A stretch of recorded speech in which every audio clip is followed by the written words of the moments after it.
হযরত উসমান রাদিয়াল্লাহু আনহুর হত্যাকাণ্ডের পিছনে সর্বপ্রধান ভূমিকায় ছিল আলী রাদিয়াল্লাহু আনহুর কাছে বড় হওয়া আবু বকর রাদিয়াল্লাহু আনহুর ছেলে মুহাম্মদ। আসসালামু আলাইকুম ওয়া রাহমাতুল্লাহি ওয়া বারাকাতুহু। হযরত আলী রাদিয়াল্লাহু আনহুর সাথে যে হযরত মুআবিয়া রাদিয়াল্লাহু আনহুর দ্বন্দ্ব ছিল, এই দ্বন্দ্বেরও কারণ ছিল। আসলে কি কারণে হযরত মুআবিয়া রাদিয়াল্লাহু আনহু আর হযরত আলী রাদিয়াল্লাহু আনহু দ্বন্দ্বে জড়িয়েছিলেন, যেই দ্বন্দ্ব এক পর্যায়ে যুদ্ধে পরিণত হয়, যেই যুদ্ধে মুসলমান পরস্পরের মধ্য থেকে প্রায় 70,000 মুসলমান শহীদ হয়। কি এমন কারণ হযরত মুআবিয়া রাদিয়াল্লাহু আনহুর কাছে ছিল, যেই কারণে হযরত আলী রাদিয়াল্লাহু আনহুর বিরোধিতা করতে হয়েছে? চলুন আজকের এই ভিডিওতে সেই ইতিহাসটাই তুলে ধরব। হযরত মুআবিয়া রাদিয়াল্লাহু আনহুর কাছে হযরত আলী রাদিয়াল্লাহু আনহুর বিরোধিতার প্রধান কারণটা হচ্ছে, মুআবিয়া রাদিয়াল্লাহু আনহু মনে করতেন যে ওসমান রাদিয়াল্লাহু আনহুর হত্যাকাণ্ডের ব্যাপারে হযরত আলী রাদিয়াল্লাহু আনহুর হাত আছে। আর তিনি যে মনে করতেন তারও একটা যৌক্তিক কারণ আছে। যৌক্তিক কারণটা হচ্ছে যে হযরত আবু বকর রাদিয়াল্লাহু আনহুর 4 জন স্ত্রী ছিল। এর মধ্যে একজন স্ত্রীর নাম হচ্ছে হযরত আসমা বিনতে উমাইস রাদিয়াল্লাহু আনহা। তার গর্ভ থেকে হযরত আবু বকর রাদিয়াল্লাহু আনহুর একজন সন্তান হয়, যার নাম মুহাম্মদ। আবু বকর রাদিয়াল্লাহু আনহুর ইন্তেকালের সময় সে মুহাম্মাদের বয়স ছিল মাত্র 2.5 বছর। আবু বকর রাদিয়াল্লাহু আনহুর ইন্তেকালের পর আসমা বিনতে উমাইসকে হযরত আলী রাদিয়াল্লাহু আনহু বিয়ে করেন। আর তখন থেকেই মুহাম্মদ আলী রাদিয়াল্লাহু আনহুর কাছে বড় হতে শুরু করে। মুহাম্মদ ওমর রাদিয়াল্লাহু আনহুর খেলাফতকাল হযরত আলী রাদিয়াল্লাহু আনহুর কাছেই ছিলেন। তারপরে ওসমান রাদিয়াল্লাহু আনহুর খেলাফতকাল আলী রাদিয়াল্লাহু আনহুর কাছেই ছিলেন। অর্থাৎ আলী রাদিয়াল্লাহু আনহুর কাছে তিনি বড় হয়েছেন।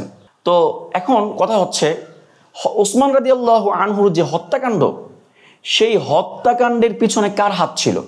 আমরা ইতিহাস থেকে দেখতে পাই, তারিখ ইবনে জারির তাবারি এবং তারিখ ইবনে কাসির, এই দুটো কিতাবের মধ্যে একটা ইতিহাস আছে যে হযরত উসমান রাদিয়াল্লাহু আনহুর হত্যাকাণ্ডের পিছনে সর্বপ্রধান ভূমিকায় ছিল আলী রাদিয়াল্লাহু আনহুর কাছে বড় হওয়া আবু বকর রাদিয়াল্লাহু আনহুর ছেলে মুহাম্মদ। এই মুহাম্মদই প্রথমে হযরত উসমান রাদিয়াল্লাহু আনহুর গৃহে প্রবেশ করে এবং সেখানে গিয়ে উসমান রাদিয়াল্লাহু আনহুর দাড়িতে ধরে তাকে বলেছিল, ইয়া আখজাকাল্লাহু ইয়া নাতাল, হে আহমক, তোর উপর আল্লাহ লানত বর্ষণ করুক, এই কথা বলেছিল। তারপরে উসমান রাদিয়াল্লাহু আনহুর উপর আঘাত করে, সেই আঘাত প্রতিহত করার জন্য উসমান রাদিয়াল্লাহু আনহুর স্ত্রী নাইলা আসে, তিনি হাত বাড়িয়ে এভাবে দেন স্বামীকে রক্ষা করার জন্য, কিন্তু এই মুহাম্মদ নাইলার উপর আঘাত করে তার আঙ্গুলগুলো সব কেটে নেয়। তারপরে উসমান রাদিয়াল্লাহু আনহুকে শহীদ করে দেয়।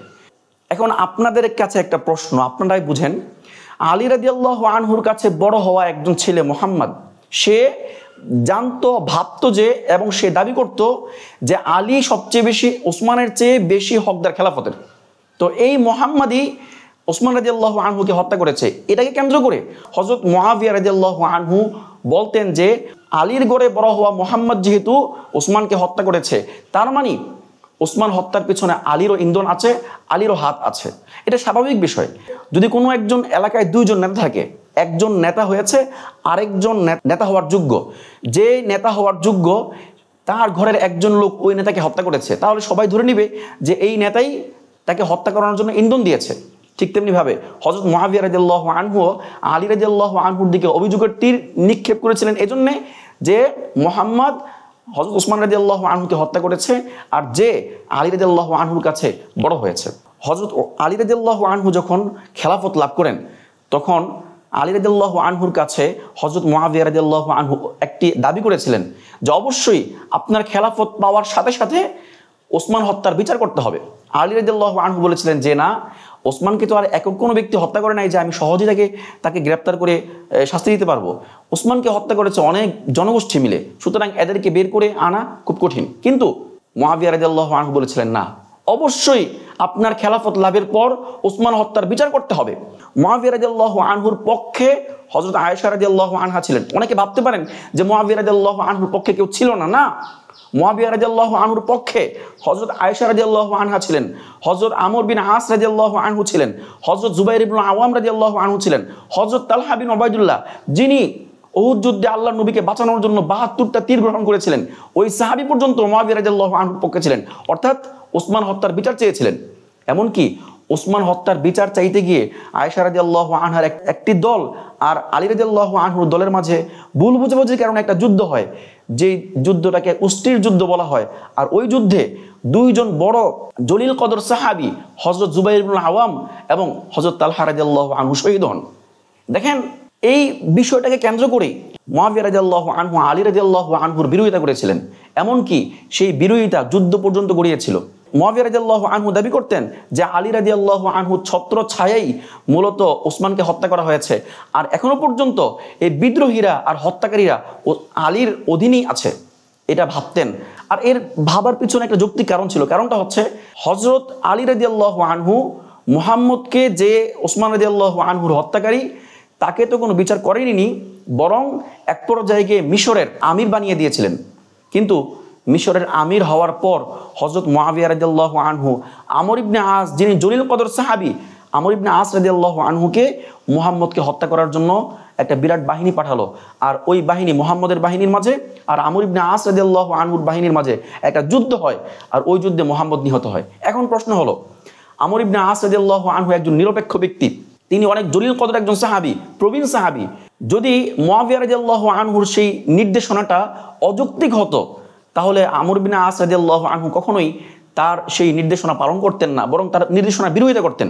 বিরোধিতা না করে তার নির্দেশনা পেয়ে মুহাম্মদকে হত্যা করেছিলেন, তার মানে হযরত মুআবিয়া রাদিয়াল্লাহু আনহুর এই নির্দেশনাটা যৌক্তিক ছিল।